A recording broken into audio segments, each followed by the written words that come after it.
அஸ்ஸலாமு அலைக்கும் வரஹ்மத்துல்லாஹி வபரகாத்துஹு. அல்ஹம்துலில்லாஹ் ஸலாத்து வஸ்ஸலாமு அலா ரசூலில்லாஹ் முஹம்மது இப்னு அப்துல்லா அம்மாபாத்.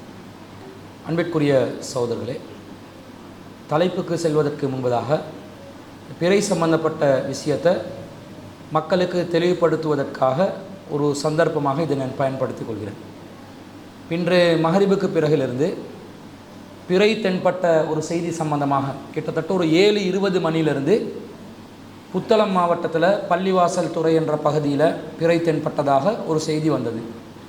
அப்போ இந்த செய்தி சம்பந்தமாக நம் ஜமாத் சார்பாகவும் நாம் ஆய்வு செய்து பார்த்தோம். சம்பந்தப்பட்ட ஒரு பள்ளிவாசல் நிர்வாகமே இந்த பிறை தென்பட்ட செய்தியை உறுதிப்படுத்துகிறாங்க என்று சொன்னதனால அந்த நிர்வாகிகளை தொடர்பு கொள்வதற்கான முயற்சிகளில் நாங்களும் ஈடுபட்டோம். இந்த பிறை சம்பந்தப்பட்ட அந்த பார்த்தவர்கள் என்று சம்பந்தப்பட்டவர்கள் ஒரு சகோதரர், நேரடியாக ஒரு சகோதரரை தொடர்பு கொள்றதுக்குரிய வாய்ப்பு கிடைச்சிது. அப்போ அவர்கிட்ட பிறை எப்படி நீங்கள் பார்த்தீங்களா, என்ன மாதிரி பார்த்தீங்கன்ற மாதிரி விசாரித்த நேரத்தில் அவர் என்ன சொன்னார்ண்டா, ஒரு சகோதரர் 5 பேர் நாங்கள் பிறையை பார்த்தோம். அதில் ஒரு சகோதரர் 7 மணி அளவில் பிறையை பார்த்தார். அவர் பிறையை பார்த்த உடனே எங்களுக்கு தகவல் தெரிவித்தாங்க. உடனே நாங்களும் பிறையை 7:10 மணி அளவில் பார்த்தோம் என்றாங்க. அப்போ நான் கேட்டேன், 7:10 மணி அளவில் நீங்கள் பார்த்தீங்களே, நீங்கள் முழுசாக அந்த பிறையை தலைப்பிறையை பார்த்தீங்களா என்று கேட்ட நேரத்தில் அது பிறை மறைஞ்சு கொண்டிருக்கக்கூடிய நேரத்தில் மாதிரி தான் பார்த்தேன் அப்படின்னு சொன்னார்.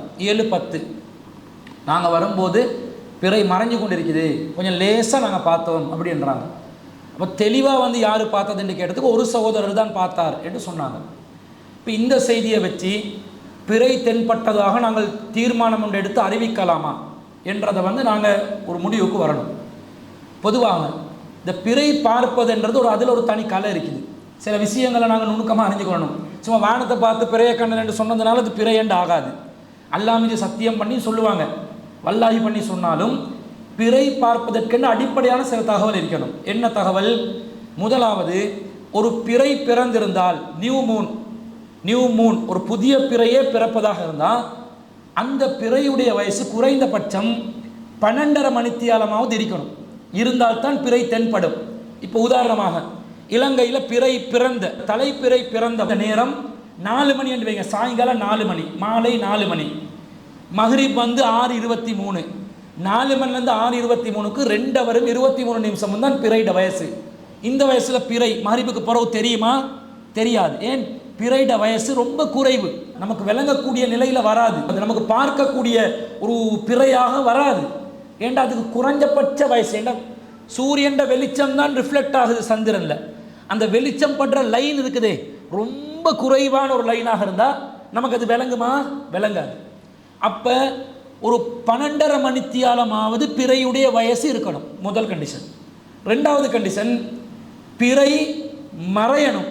எப்போ மறையணும்? சூரியன் மறைந்ததற்கு பிறகு மறையணும். சூரியன் மறைவதற்கு முன்பதாக பிறை மறைந்து விட்டால் பிறை வானத்தில் தென்படுமா? தென்படாது. சூரியனுக்கு பிறப்பொன்று இருக்குது, சன் ரைஸ் ஒன்று இருக்குது, சன் செட் ஒன்று இருக்குது, சூரியன் மறைவன் ஒன்று இருக்குது. அதே மாதிரி பிறை உதித்தல் என்றதும் பிறை மறைதல் என்றதும் ஒவ்வொரு நாளும் தினசரி நடக்குது. சூரிய வெளிச்சத்தோடு இருந்து பிறை மறைந்துச்சென்று வைங்க, அதாவது சூரியன் மறைவதற்கு முன்பதாக, மஹ்ரிப் நேரத்துக்கு முன்பதாக பிறை மறைந்தால் சூரிய வெளிச்சம் வானத்தில் இருந்ததுனால அந்த சின்ன அளவில் இருக்கக்கூடிய தலைப்பிறை நமக்கு விளங்குமா? விளங்காது. அப்போ அதிலிருந்து என்ன விளங்குது?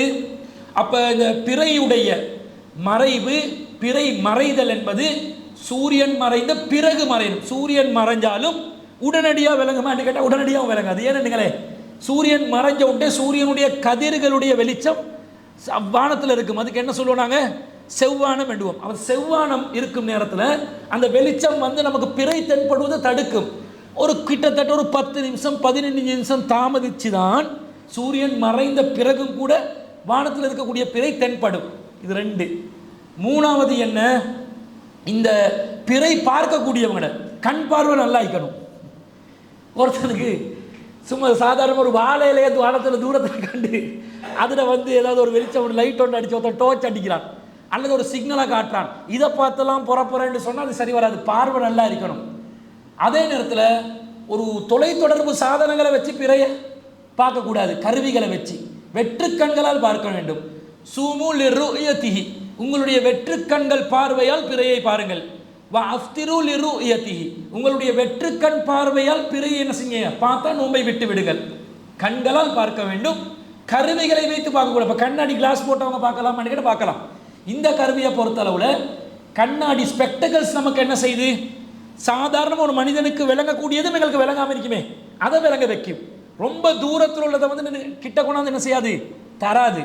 அப்படி தர வச்சுண்டாக்க கிட்ட உள்ளவனை பார்க்க இயலுமாமா, கொஞ்சம் யோசிங்க. பெரிய கண்ணாடி போகிற பூத கண்ணாடி சில பேர் போடுவாங்க, தூரம் உள்ளவனும் கிட்ட உள்ள மாதிரி விளங்கும். சரி பரவாயில்ல பார்க்கலாம். கிட்ட உள்ளவனை பார்த்தா அவனோட கை விரல் மட்டும் எங்களுக்கு யானோட சைஸில் விளங்கும். அதனால் ஒரு ஸ்பெக்டகல்ஸ் போடுறதுல அளவு என்னன்னு சொன்னால், சாதாரண ஒரு மனிதனுக்கு தெரியக்கூடியது தெரியாமல் இருக்கிறவங்களுக்கு தான் இது தேவைப்படும். அதனால் இந்த கலசுகள்லாம் கண்ணாடி போட்டுறாதீங்க, விளங்காத நேரத்தில் தான் கண்ணாடி போடணும். இது ஒன்று. இந்த மாதிரி சில நிபந்தனைகளை வச்சு சாட்சிகள் இருக்கணும். தனியாக ஒருத்தர் பார்க்குறாரு, ஒருத்தர் பார்த்தா அவர் இஷ்டத்துக்கும் எதையும் சொல்லலாம் தானே. உண்மையிலே வந்து அவர் ஒரு வால் நட்சத்திரத்தை பார்த்து பிறை என்று கூட அறிவிக்கலாம்.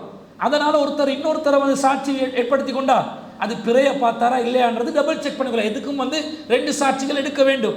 ரசூல் ஸல்லல்லாஹு அலைஹி வஸல்லம் விதிவிலக்காக ஒரு சாட்சியை வச்சு என்ன செஞ்சிருக்கிறாங்க, பிறை தீர்மானங்கள் எடுத்திருக்கிறாங்க. ஆனால் அவர் உறுதியாக சொல்ல வேண்டும். அடுத்தது தலைப்பிறை என்னன்றதை தெரிஞ்சிருக்கணும். தலைப்பிறையே வாழ்க்கையில் பார்த்தில ஒருத்தன் வானத்தில் வந்து ஏதோ ஒரு வெளிச்சம் கண்ட உடனே அதான் பிறை என்று சொல்லி அறிவிச்சாங்கன்னா அதுவும் குழப்பமாகும். இவ்வளோ கண்டிஷனுக்கு தான் பிறை பார்க்கறது நடக்கும். இப்போ பள்ளிவாசல் துறை சகோதரர்கள் பிறை பார்த்ததா சொல்கிறாங்க. எத்தனை மணிக்கு? 7 மணி என்றாங்க.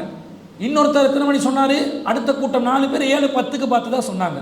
முக்கியமான அடிப்படை என்னன்னு சொன்னால், இலங்கையில் 19ஆம் தேதி பிறை உதித்தல், மூன் ரைஸ், பிறை மறைதல், மூன் செட். டைம் என்ன தெரியுமா? பிறை உதிக்கும் நேரம் காலையில் 6:14, பிறை மறையும் நேரம் சாயங்காலம், அதாவது இரவு 6:39. 6:39க்கே அறிவியல் படி என்ன செஞ்சிடும்? புற மறைஞ்சிடும். அதாவது சூரியன் மறைவு மகரிப் வந்து 6:23, பிறை மறைகிற நேரம் 6:39. ஒரு கண்டிஷன் கம்ப்ளீட் ஆகுது. சூரியன் மறைந்த பிறகுதான் பிறை மறையுது. ஆனால் நேரத்தை பாருங்களேன், 16 நிமிஷம் கேப் தான் வருது. 23:07, இங்கால வந்து 9, 16 நிமிஷம். அப்போ 16 நிமிஷ கேப்புக்குள்ள பிறை வானத்தில் தென்படுவதற்கு வாய்ப்பு குறைவு. என்றாலும் நம்மளாக்கள் பொய் சொல்ல மாட்டாங்க தானே. அந்த 16 நிமிஷத்துலையும் அந்த சூரிய வெளிச்சத்தெல்லாம் கட் பண்ணியெல்லாம் தனியாக பார்த்துட்டாங்கன்னு வைத்து கொண்டாலும் 6:39க்குள்ளே பார்க்கணும். வேடிக்கை என்ன தெரியுமா? அந்த பள்ளிவாசல் துறை ஜும்மா பள்ளிவாசல் ஒரு அறிக்கை வெளியிடுறாங்க. அந்த அறிக்கையில் அவங்க பிறை பார்த்ததா சொல்கிற நேரம் எது தெரியுமா? 6:40லேருந்து 7:10. அதாவது அறிவியலில் பிறை பார்க்கவே வாய்ப்பு இல்லைன்னு சொன்ன நேரத்தை அவங்க பிறை பார்த்த அந்த நேரமாக டைம் டியூரேஷனாக கொடுக்குறாங்க. இப்போ ஒருத்தர் கேட்குறாரு, அறிவியல் ஒன்று சொல்லுது, மூமின் ஒன்றை சொல்லுகிறார், எதை ஏற்றுக்கொள்ள வேண்டும்? மூமினுடைய சாட்சியத்தை தானே ஏற்றுக்கொள்ள வேண்டும், ஏன் ஏற்றுக்கொள்ள மாட்டேன்றீர்கள்? அப்படி கேட்கலாம். இப்போ நான் கேட்குறேன் திருப்பி, மூமின் சாட்சியை தானே ஏற்றுக்கொள்ளணும். ஒருத்தர் ரமலான் மாதம் 28ஆம் தேதி போயிட்டு பிறையை பார்த்துட்டு அல்லாஹ் மீது ஆணையாக நான் பிறையை கண்டுட்டேன் என்றாரு. நாங்கள் என்ன சொல்லுவோம், உனக்கு யார் 28ஆம் தேதி முதல்ல பிறையை போய் பார்க்க சொன்னா? பிறை பார்க்கறதுக்கு மார்க்கத்தில் வழிகாட்டல் என்ன? 29ல் தானே போய் பார்க்கணும். ஒன்று. ரெண்டாவது, இன்னொருத்தர் சொல்ல, நான் 29ல் தான் பார்க்குறேன், எங்க பிறையை நான் கண்டேன் தெரியுமா? கிழக்கில் கண்டேன், கிழக்கு வானத்தில் கண்டேன் என்கிறார். அல்லாஹ் மீது ஆணையாக நான் கிழக்கு வானத்தில் பிறையை கண்டேன் என்கிறார். கிழக்கு வானத்தில் பிறை இருக்குமா? பிறை இருக்கும், உதிக்கும் கிழக்கு வானத்தில், மறையும் எங்க? மேற்கு வானத்தில். அப்ப மேற்கு திசையில தான் பிறை மறையணும். ஒருத்தர் அல்லாஹ் மீது ஆணையாக நான் கிழக்கில் கண்டேன்டா, உங்களோட சத்தியத்தை நம்புகிறோம், ஆனால் கொஞ்சம் வெரிஃபை பண்ணிக்கோங்க, அல்லாட காவல் ஆஜியரண்டு வச்சிடணும். ஏனென்றுங்களே, அவர் கண்டது அல்லாஹ் ஏற்படுத்தின ஒரு விதிமுறை இருக்குது, அந்த விதிமுறைக்கே மாற்றம். அந்த விதிமுறைக்கு மாற்றமாக ஒருவர் சத்தியம் சொன்னால் அதை ஏற்றுக்கொள்ளணுமா? ஏற்றுக்கொள்ள வேண்டிய அவசியம் இல்லை.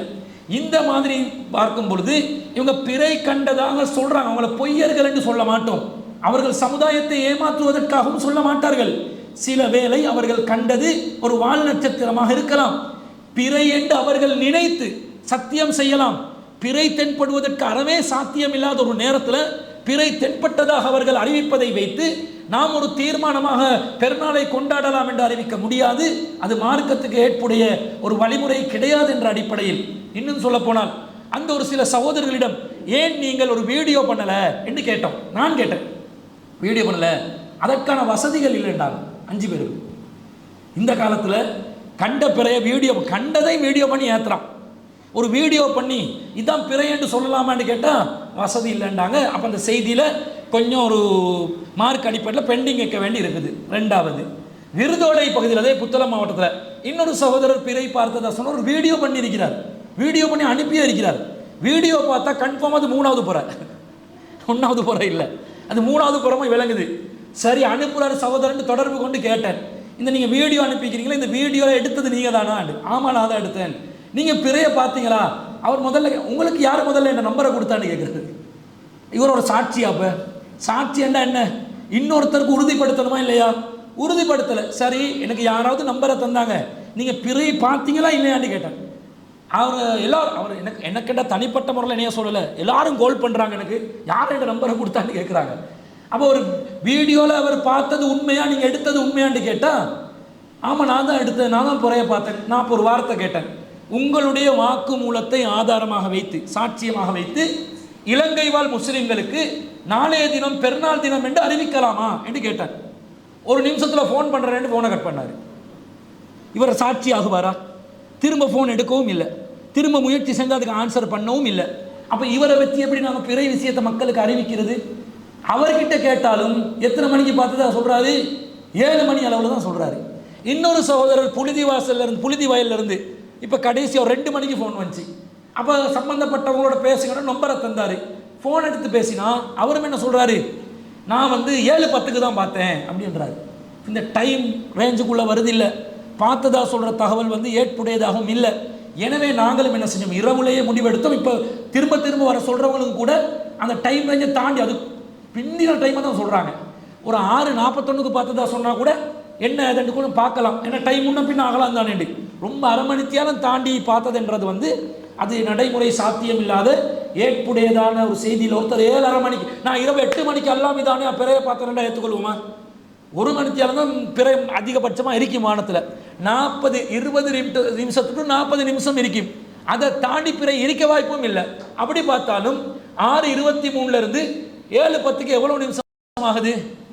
நிறைய குழப்பம் வருதா இல்லையா என்றதெல்லாம் பார்க்கும்போது இவங்க இந்த பிறை விஷயத்தை பெண்டிங் வைக்கிறது தான் சமுதாயத்துக்கு நன்மை பாய்க்கக்கூடிய விஷயமாக இருப்பதனால நாங்கள் பிறையை ஏற்கவில்லை, பிறை தென்பட்டது உறுதிப்படுத்த முடியவில்லை என்ற அடிப்படையில் தான் ரமலானை 30ஆக நாங்கள் பூர்த்தி செய்தோம் என்பதை மக்களுக்கு அறிவித்துக் கொள்கிறோம். எனவே இன்றைய வெள்ளிக்கிழமை ஜும்மா நாள் ரமலான் 30ஆக பூர்த்தி செய்யப்படுகிறது.